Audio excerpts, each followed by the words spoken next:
नमस्कार, मैं ममता गुप्ता आज आपको बताने वाली हूँ कि कार्तिक पूर्णिमा के दिन हमें तुलसी विवाह अगर नहीं किया है तो कैसे कर सकते हैं और क्या उसका मुहूर्त रहने वाला है और उनकी जो तुलसी माँ की विदाई है वो किस तरह से करनी चाहिए और उसका क्या समय रहेगा। इसके अलावा दीपदान किस समय पर कर सकते हैं और मैं संपूर्ण इस तरह की संपूर्ण जानकारी जो है वो मैं अपनी वीडियो में देने वाली हूँ।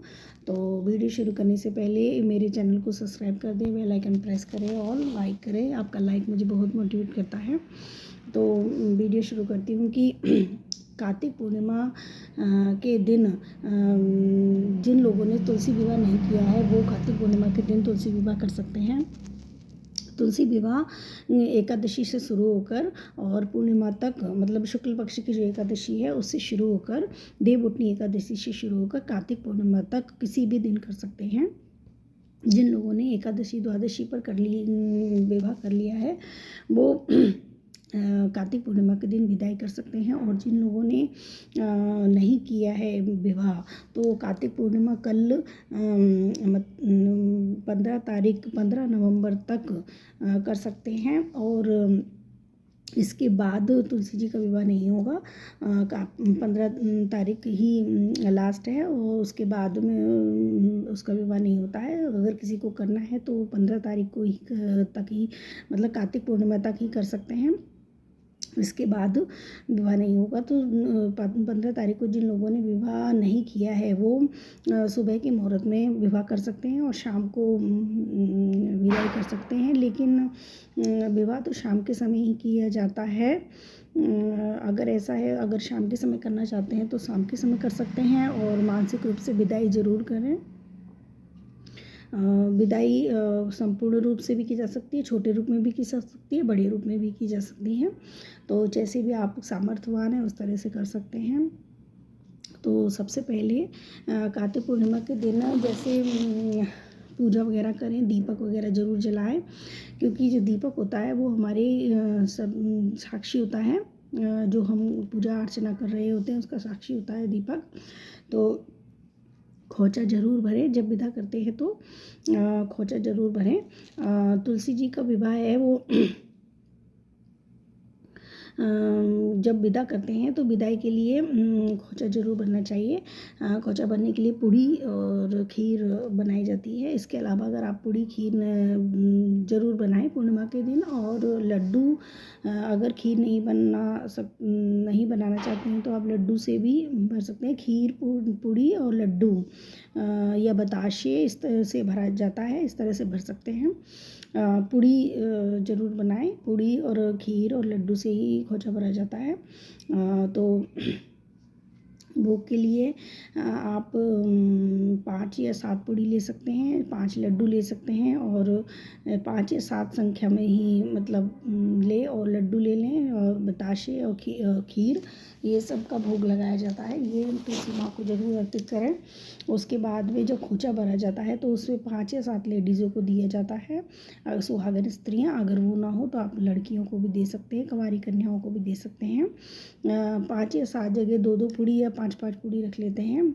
जैसे भी आपकी सामर्थ्य हो उस तरह से कर लिया जाता है और उनके ऊपर खीर रखी जाती है और उसका फिर 5 या 7 पूड़ियों को 7 लोगों 5 या 7 स्त्रियों को दिया जाता है। अगर स्त्रियाँ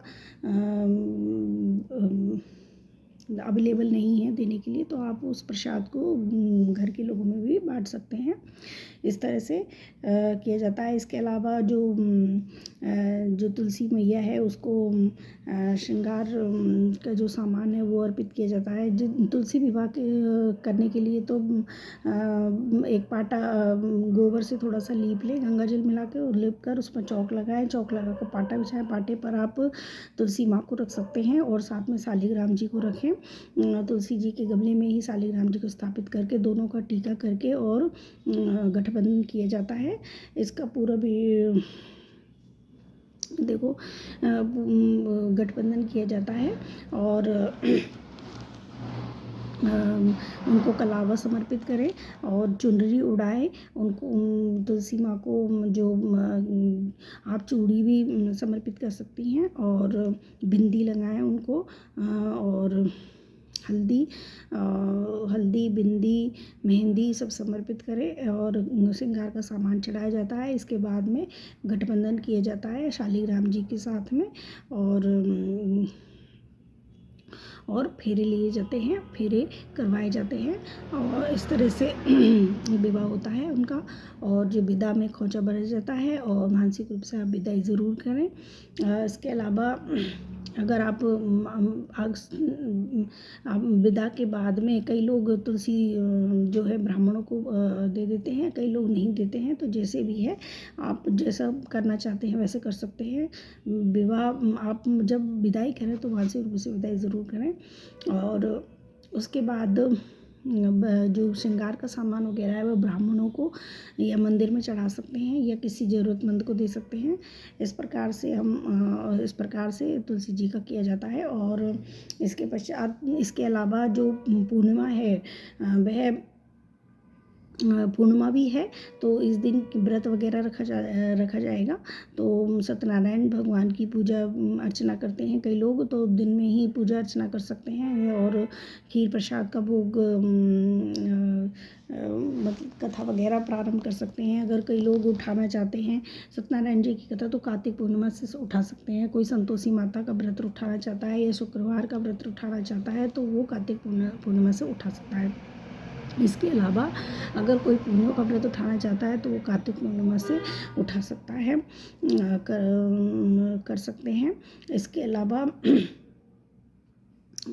कई लोग पूर्णिमा का व्रत शाम को पूजा करके और चंद्रमा को अर्घ देकर ही करते हैं, तो वो भी कर सकते हैं। शाम को जो चंद्रोदय है वो 5 बजे के बाद होगा, तो वो 5:15 बजे के बाद चंद्रमा को अर्घ दे सकते हैं।